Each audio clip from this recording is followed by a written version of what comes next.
Hello, everyone, and welcome to Snap Take. This is Glazer of Snap Judgments, the official podcast of Marvel Snap Zone. Happy New Year, everybody. As of recording, I'm a couple hours before New Year's, but our EU friends, it's New Year's. Our Asian friends, it's New Year's. So Happy New Year to all you. Our Australian and New Zealand friends, Happy New Year. Everybody else, by the time you see this, it'll be New Year's. So I hope you've had a great New Year's Eve. Hope you're having a wonderful New Year's Day. We've got the best Kang deck I've ever seen today. Our friend Bohe from Marvel Snap made it.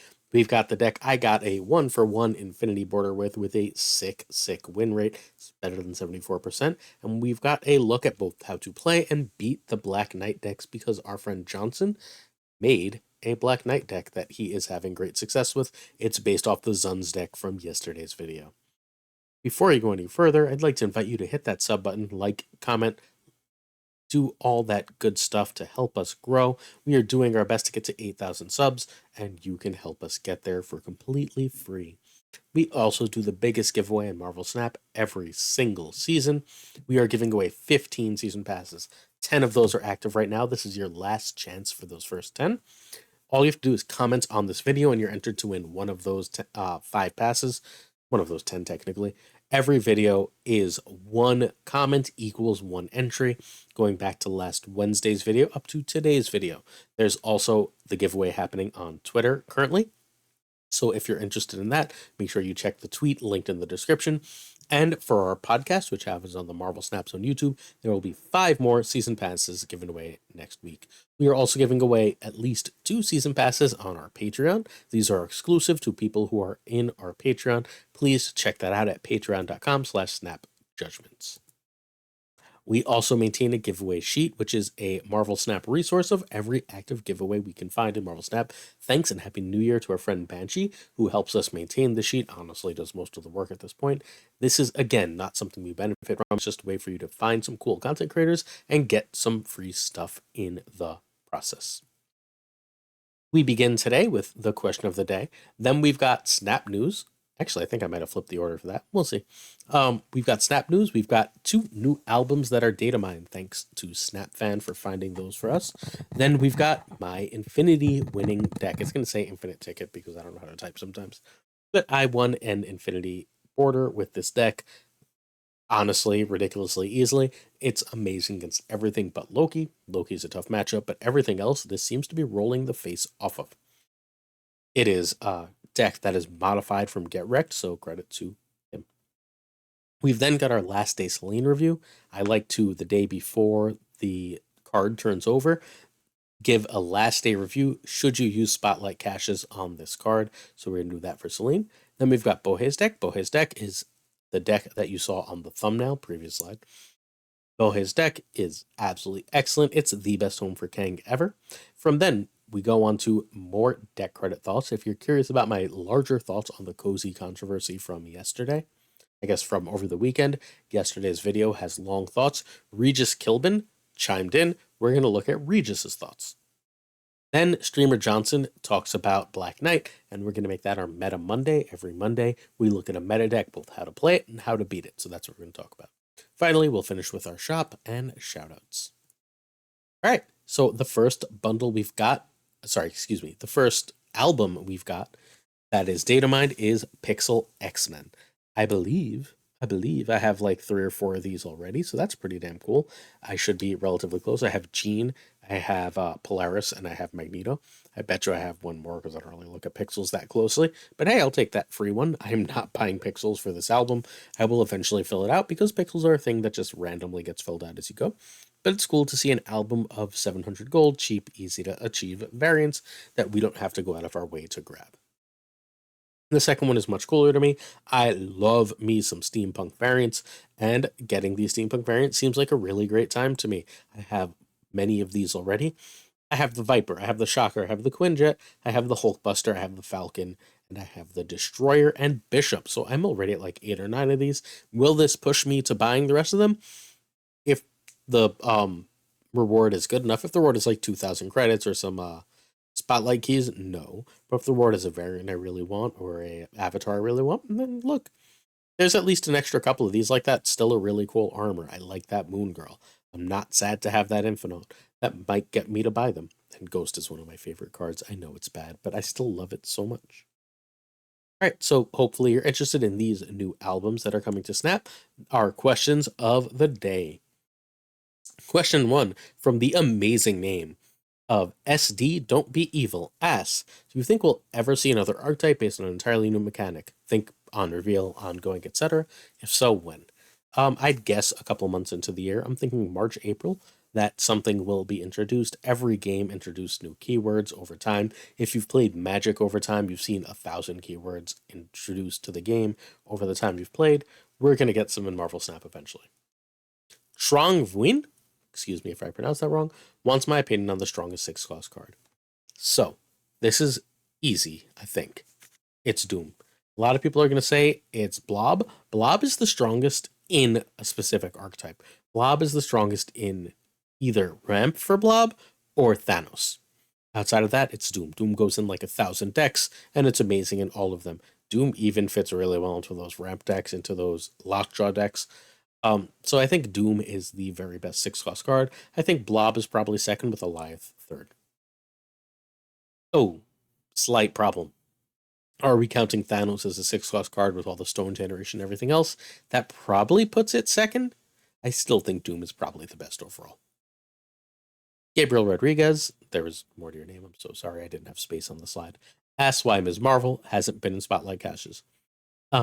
She was in November as the season pass. Usually it'll be 2 months later at least before they put that card in the Spotlight Caches, so I don't expect her to be in a, well, we know from datamines she's not in the January.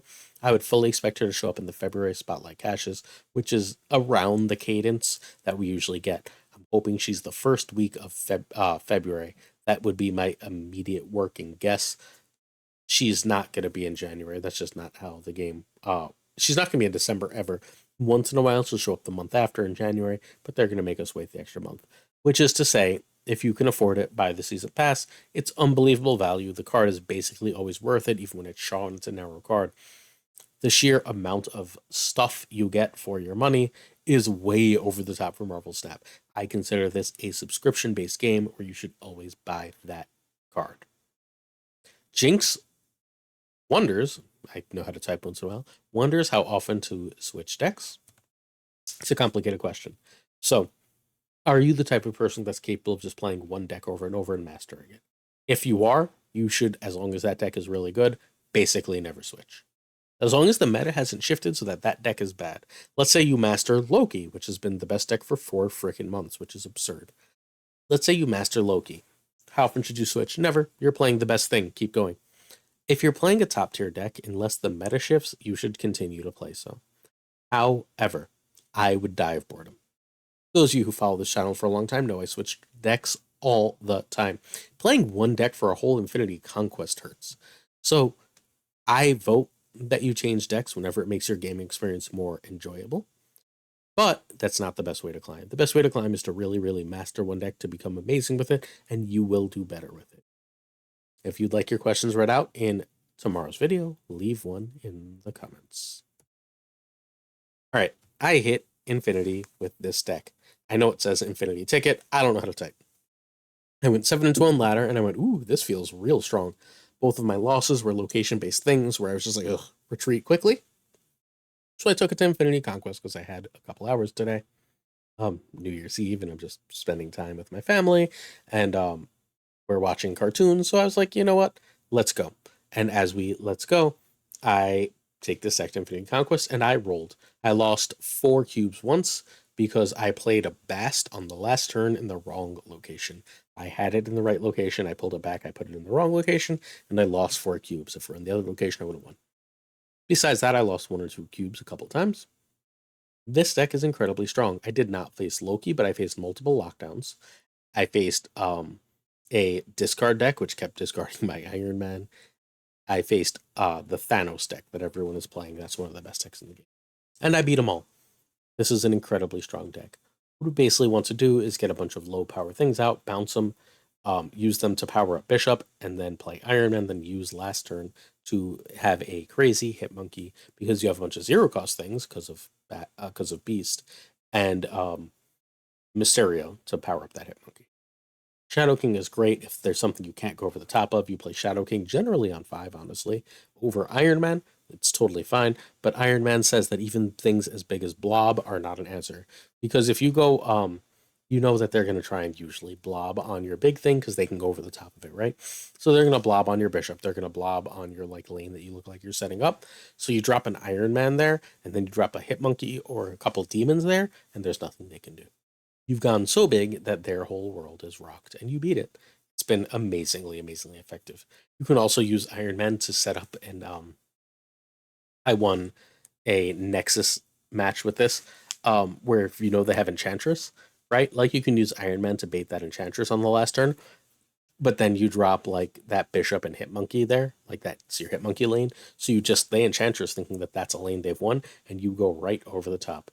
This puts up 20 plus in every lane. It's an incredibly strong deck. Ignore the replacements. Oh, Jesus, I didn't do any of this right. All right, let's do the turn by turn on the spot. Because apparently, New Year's Eve, guys. Give me a break, please. Oh, all right. So turn 1, you want to bast if possible, as long as you're hitting multiple things. Or you have bounce, because everything is good bast. The key bast targets for this deck are the Hood, because it makes it a 1/9, or I guess a 2/9 technically. Mysterio, which makes it a 2/9 also. Again, great. Or Iron Man, which makes it a 5/6 that doubles everything else. Bishop is also nice to hit, and there are worse things to hit than Forge, Spider-Ham, and Nico. Nico has the double ability, nice when it's got the 3, and Spider-Ham and Forge. Forge then becomes a 1/5, and Spider-Ham honestly becomes a 1/3 that removes a card from the opponent's hand. Everything else is firmly mid, and Shadow King hitting is ultimately totally useless. So that's your turn 1. You don't care what you play on turn 1 as long as it's a 1. Turn 2, again, I generally prefer 2/1s even if I don't have Beast or Falcon yet, and I will happily lock them in the same lane because eventually I'll see Beast or Falcon usually, right? I'm not afraid to play a Shadow King on turn 2 naked if I have a Beast. So if I have that Beast, I don't mind a 1-cost Shadow King late in the game. That's extraordinarily powerful. Turn 3, Beast is my priority. Sometimes I'll play Bishop first, but very rarely. Usually I just want to get a few free cards back or a few cheap cards back.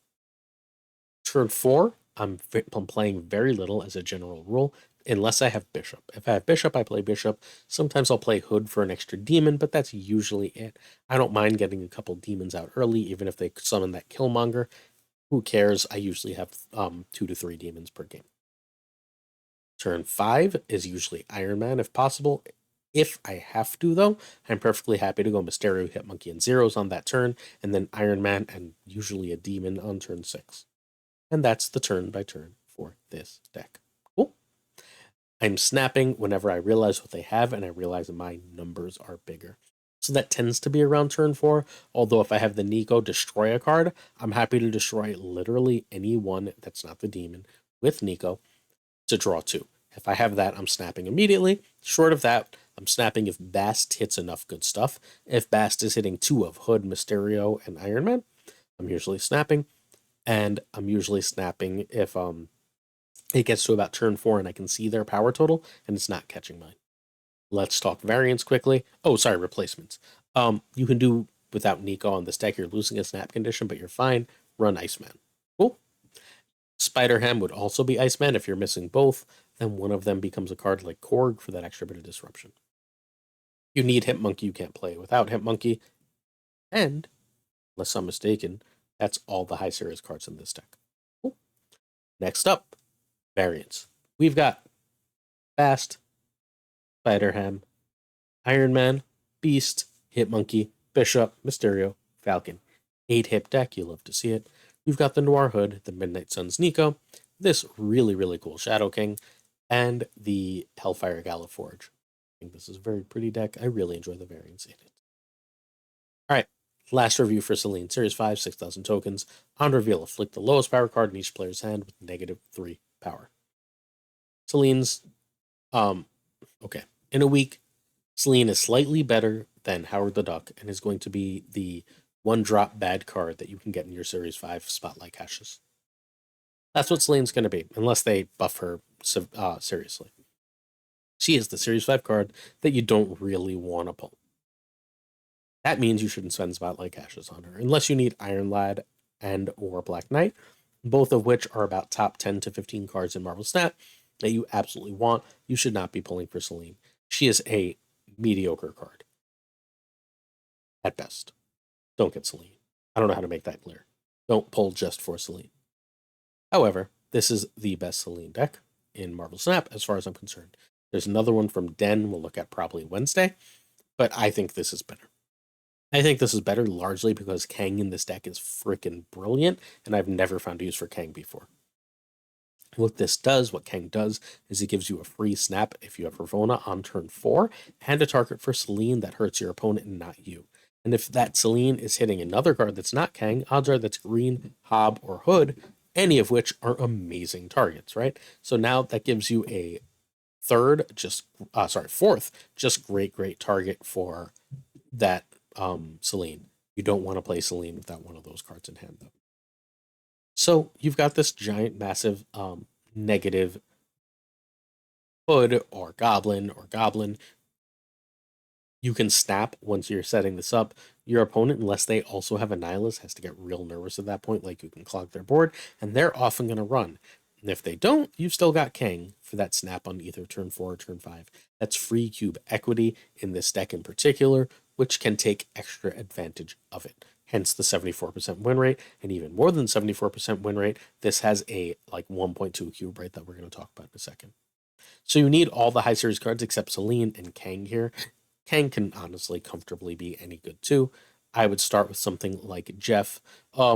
If you don't have Selene or Kang, you'll be fine. I like Zabu, Iceman, Jeff, and Nightcrawler. Those are the cards I think are most interesting in replacing the high series cards. But you need Annihilus for this deck, and you need Ravonna, and you really need Marvel and Alive. Everything else, though, the Selene and the Kang are perfectly fine to be replaced with Zabu, Iceman, Jeff, and Nightcrawler. If you'd like to, you can conceivably add like a Jubilee or something to this deck, because that gets reduced by Ravonna and might be nice as well in that Kang slot. But like the real fun of this deck is that Kang has been the worst card in Marvel Snap forever, even though it's a Series 5 Big Bad, and this is the best home for it I've ever seen. Don't forget, by the way, let's look back for 1 second. Don't forget, by the way, that if you draw Kang on turn 4 and play it on turn 4, when it resets, you get an extra draw. Same deal for turn 5, which is just really great upside, especially in a post-America Chavez world. All right, 74%, 23 games. Stupid, absolutely stupid 1.26 cube rate. A lot of that is thanks to that Kang. Turn 1 Hood is generally better than Selene, because Selene hitting Hood is really good. You always Selene if you have a good target before you Hood. Because even if you're choosing between Selene and Green Goblin, you're fine. If you're getting a Hobgoblin, you're fine. Turn 2 Ravonna is the best. Ravonna's other option is 1s. Ravonna is a snap condition in and of herself.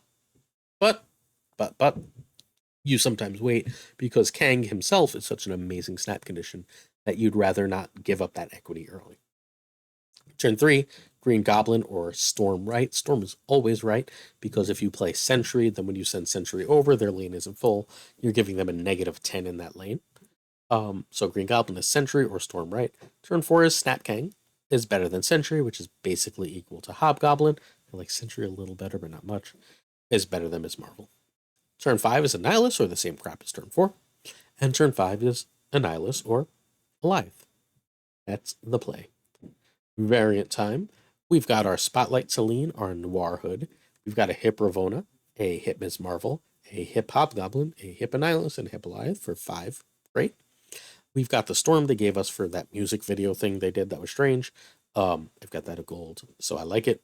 I hate Red Green Goblin, but whatever. It's the only Green Goblin I've got. They gave it to us in a Conquest bundle at some point, Conquest-like reward at some point, so I guess look, free ain't bad.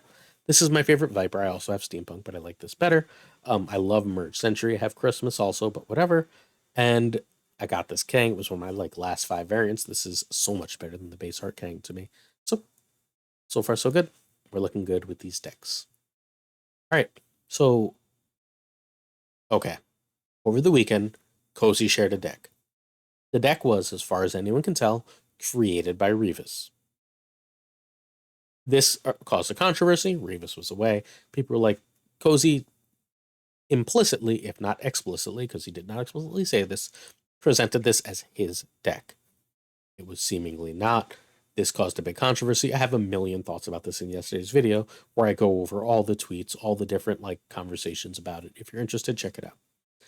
In the process, I called Cozy the single biggest Marvel Snap content creator. Turns out, I didn't think it through. That's inaccurate. Regis Kilbin is bigger. Regis Kilbin is a delightful player who plays both Hearthstone and Snap.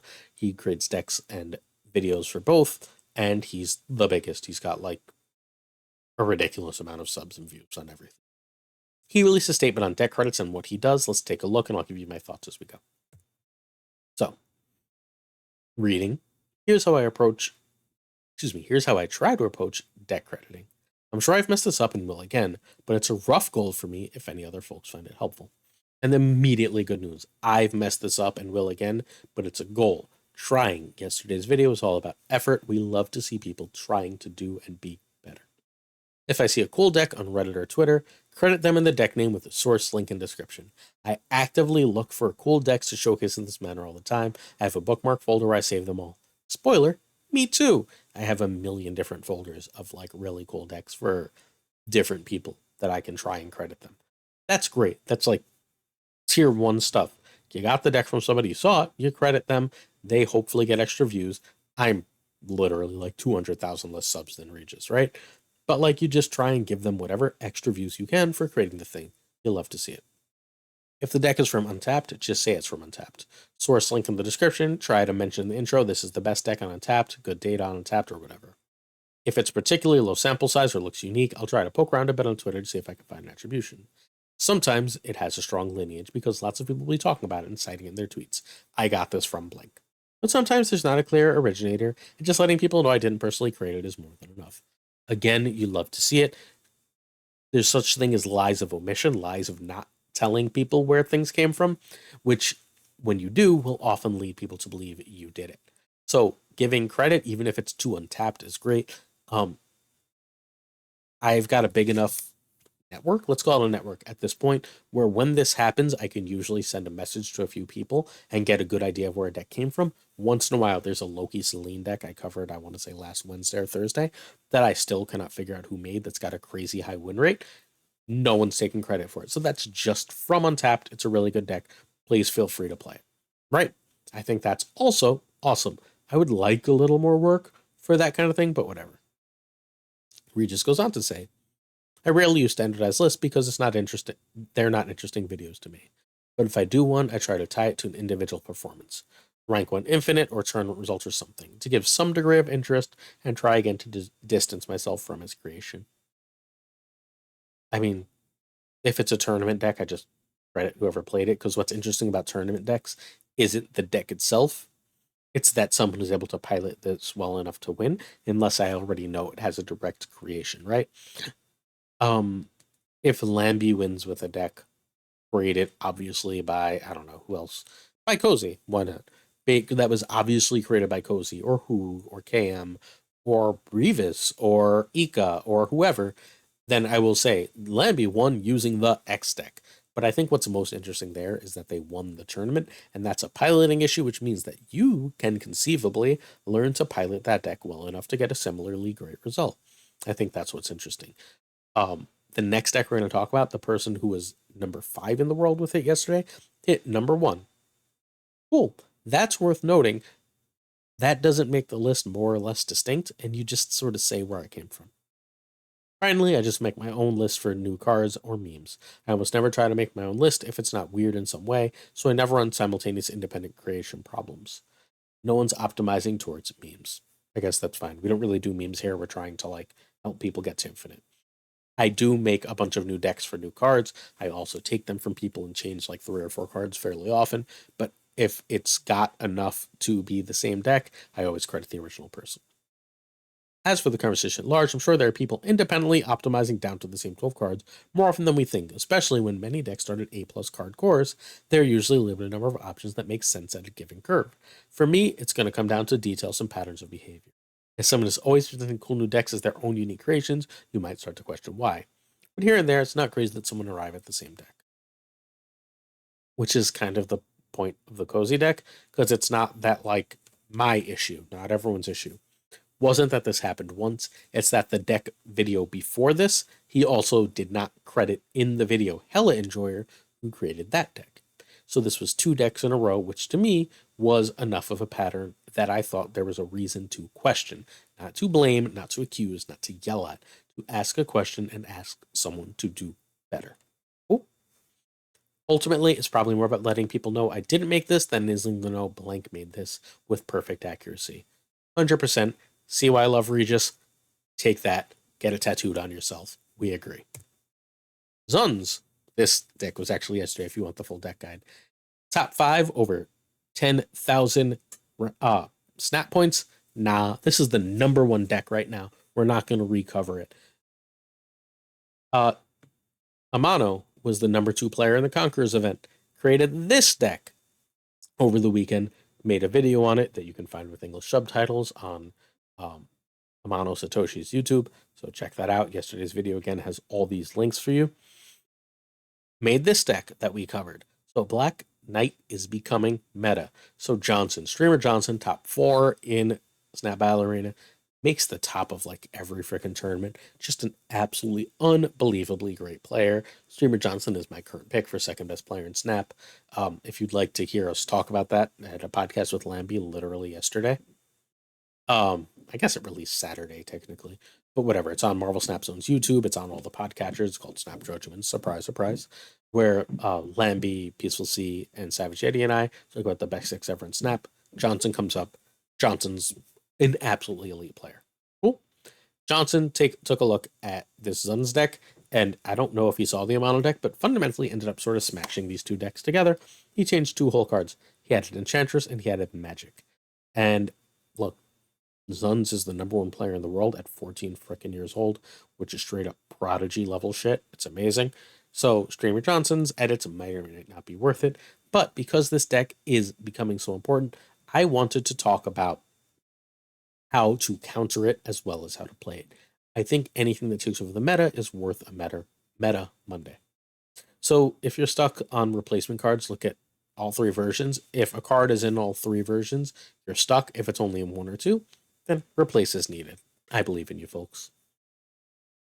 All right. Streamer Johnson expects this to take over the meta. So turn 1 is Black Knight. Turn 2 is Zabu, like Zabu is super duper key. Turn 3, Magic or Sif, toss up. Turn 4, Sif, Magic, Miss Marvel, or Shard. Depends what's in hand, what you're expecting to do. If you have Zabu, Magic is less important. If you have only 1 big 6 and you have Black Knight out, Sif is suddenly more important. If you're missing some of these things, Ms. Marvel takes priority.